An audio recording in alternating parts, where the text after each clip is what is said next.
were driving through your old neighborhood recently.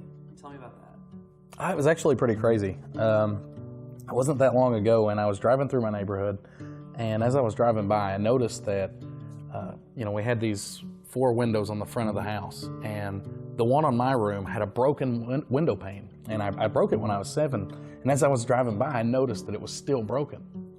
And it's kind of crazy when you think about it, because whenever I was growing up, I didn't realize like I was poor. I didn't think about being poor. Like, I ate every night, and got pretty much everything I needed, but in retrospect, whenever you go back through and you see something like that, it's like, that the reason that window never got replaced is because, my mom bought the necessity. She bought what we had to have. She couldn't afford a window. So it was, it's interesting to see that how, you catch these things as an adult that you don't realize when you're a kid. Dan and I actually came from really similar situations. We both had single mothers, and we both had fathers that weren't really in the picture very much. Yeah, my little brother, me, my mom, we lived with my grandma in my grandma's house. That's where I grew up.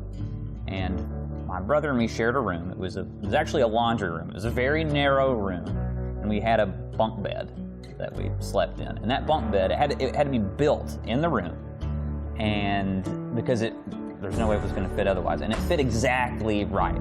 I mean, there was not even 3 inches of clearance between the bed and the wall. So that means to get into the bunk bed, to get into the bottom bunk, you had to crawl in through the top. There was no just like getting in bed like normal from the side. You had to crawl in from the top to get in, because the room was so small and the bed basically took up the entire room. So that was, that was my childhood room, yeah. Like, did you have any career role models? So when I grew up, what did I want to be when I grew up, right? I wanted to be a postal worker, a mail carrier. And that's because my uncle was a mail carrier, and he drove a brand new Ford Ranger. He had a nice house, and for my birthday every year, he would give me $50. And I thought that was the coolest thing ever. And so I thought mail carriers, that postal workers were rich. So I thought, man, that's what I wanted to be. I wanted to be a postal worker growing up, because relative to the situation that I was in, they were rich. So that was always my goal, always my dream. In school they call upon you, kids are saying all kinds of different stuff, and I was saying postal worker. It was always very bizarre, and I never heard anyone else say it, but yeah, that was me. Did you and Dylan grow up near each other, and where did y'all grow up? No, Dylan, me and Dylan, well, we're both from Kentucky, obviously, but he grew up in Bell County in Middlesboro, and I grew up in Whitley County. And it's actually not that far away. I mean, I'm pretty sure it's like 30 miles away if you were able to drive through the woods or whatever, but as it stands, it's like an hour away. What do you do for work, and how did you hear about it? How did you get started? Well, it's kind of funny, because I've always been interested in owning a business, right? Like, and college, like I had an eBay store, but it was so hard. Like it's just so hard to manage it at any real level. And then I got started with a job, and it's kind of funny because I was passionate about hustling. Like that was my thing, is I loved just trying to make extra money, and that was really exciting for me. But I never really found anything that stuck. Like nothing seemed to work for me. And then, because I didn't really have time, I had like a full-time job, I had a family, I had all the, just all the obligations that humans have whenever you turn into a grown-up.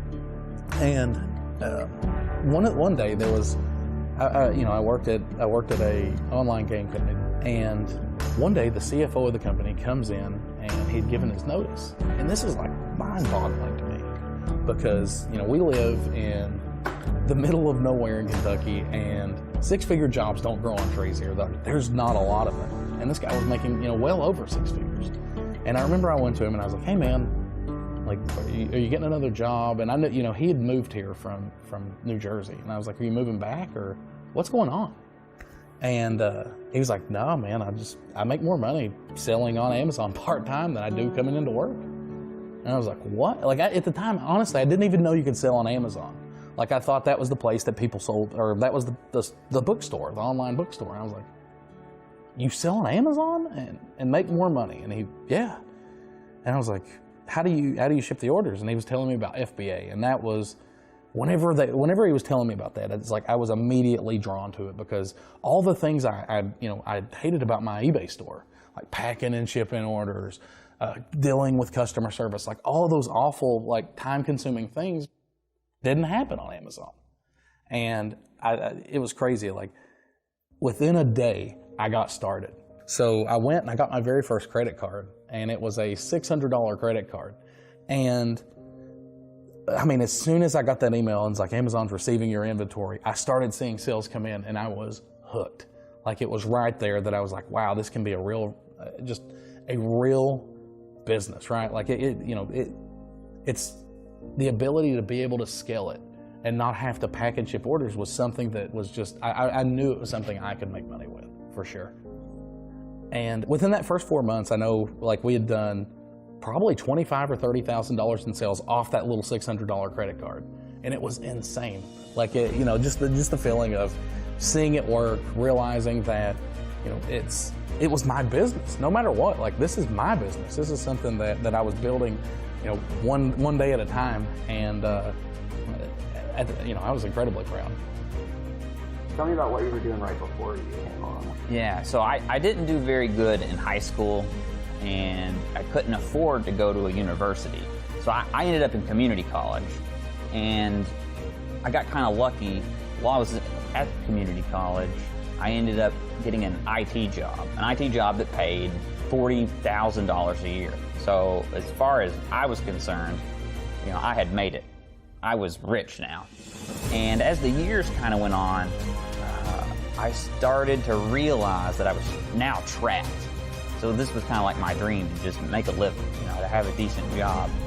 But it dawned on me that the place that I was at, the only way I was ever going to move up, increase my salary, was if someone either retired or died.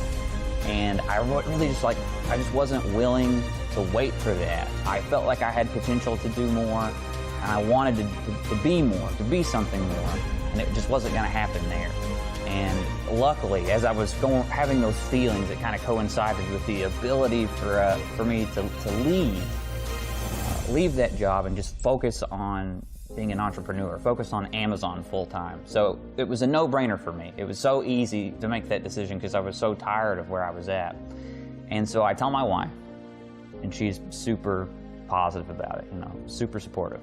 And then I tell my mom, and she is, and I love her to death, right? But she was much more nervous about it. In her eyes, I had already accomplished everything that she ever wanted out of me, and things that she wasn't able to accomplish, and other people in her family weren't able to do. And that's just like the mindset of people where we come from in Appalachia, that you can't make it, that you can't do it, you can't get, people don't start businesses, people don't get rich, that's not really how it works around here. So she had that mindset, but I did it anyway. Yeah, I did it anyway. What does your mom think about everything now? No, she loves the vacations that I put her on every year. Oh yeah, those beach vacations. She's a big fan. She's gotten a little more comfortable. Yeah, she loves that, yeah.